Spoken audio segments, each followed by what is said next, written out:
బాలీవుడ్లో మరో crazy combo set అవబోతోందా? కోలీవుడ్లో సినిమా చేసింది చాలంటూ లోకేష్ ఇక బాలీవుడ్ బాట పట్టనున్నాడా? వాళ్ళు వీళ్ళు ఎందుకంటూ ఏకంగా అమీర్ ఖాన్నే లైన్లో పెట్టేశాడా? గ్యాప్ లేకుండా చక్కర్లు కొడుతున్న గాసిప్స్కి అమీర్ క్లారిటీతో ఇక ఫుల్ స్టాప్ పడ్డట్టేనా? సోషల్ మీడియా వాడకం విచ్చలవిడిగా పెరిగిపోవడంతో ఏ వార్త ఫ్యాక్టో ఏ న్యూస్ ఫేకో అర్థం కాని పరిస్థితి. ముఖ్యంగా సినీ ఇండస్ట్రీలో ఇలాంటి బేస్లెస్ గాసిప్స్ కి సర్క్యులేషన్ ఎక్కువ. చివరికి మేకర్స్ క్లారిటీ ఇస్తేనో కన్ఫర్మ్ చేస్తేనో కానీ ఒక అంచనాకి రాలేకపోతున్నారు మూవీ లవర్స్. అచ్చం ఇలాగే అమీర్ సినీ లైనప్ పై రకరకాల రూమర్స్ చక్కర్లు కొట్టాయి.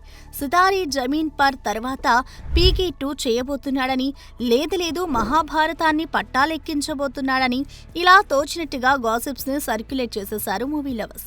అయితే తూచ్ అవేమీ లేవంటూ లేటెస్ట్ గా క్లారిటీ ఇచ్చేశాడు ఈ మిస్టర్ పర్ఫెక్ట్. అమీర్ లీడ్ రోల్లో నటిస్తున్న సితారే జమీన్ పర్ ఈ నెల 20న థియేటర్లలోకి విడుదల కానున్న సంగతి తెలిసిందే. ఈ సినిమా ప్రమోషన్స్ లో భాగంగా అసలు విషయాన్ని బయటపెట్టేశాడు అమీర్. లోకేష్ కనకరాజ్తో కలిసి ఓ సినిమా చేయబోతున్నామని, సూపర్ హీరో కథతో ఈ సినిమా ఉంటుందని, వచ్చే ఏడాది జూన్ తర్వాత సెట్స్ మీదకు వెళ్లే ఛాన్స్ ఉందని చెప్పుకొచ్చాడు అమీర్.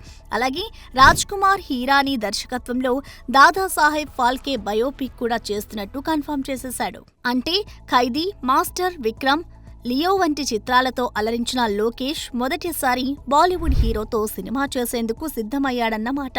అయితే కూలీ తర్వాత కార్తీ హీరోగా ఖైదీ 2ని తెరకెక్కిస్తాడంటూ గత కొన్ని రోజులుగా రూమర్స్ చక్కర్లు కొట్టాయి. లేటెస్ట్ అమీర్ కామెంట్స్ చూస్తే ఖైదీ 2 వెనక్కి వెళ్లిపోయిందని అర్థమవుతుంది. చూడాలి మరి కోలీవుడ్ స్టార్స్ కి సాలిడ్ సక్సెస్ ఇచ్చిన లోకేష్ బాలీవుడ్ హీరోకి ఎలాంటి హిట్ ఇస్తాడో.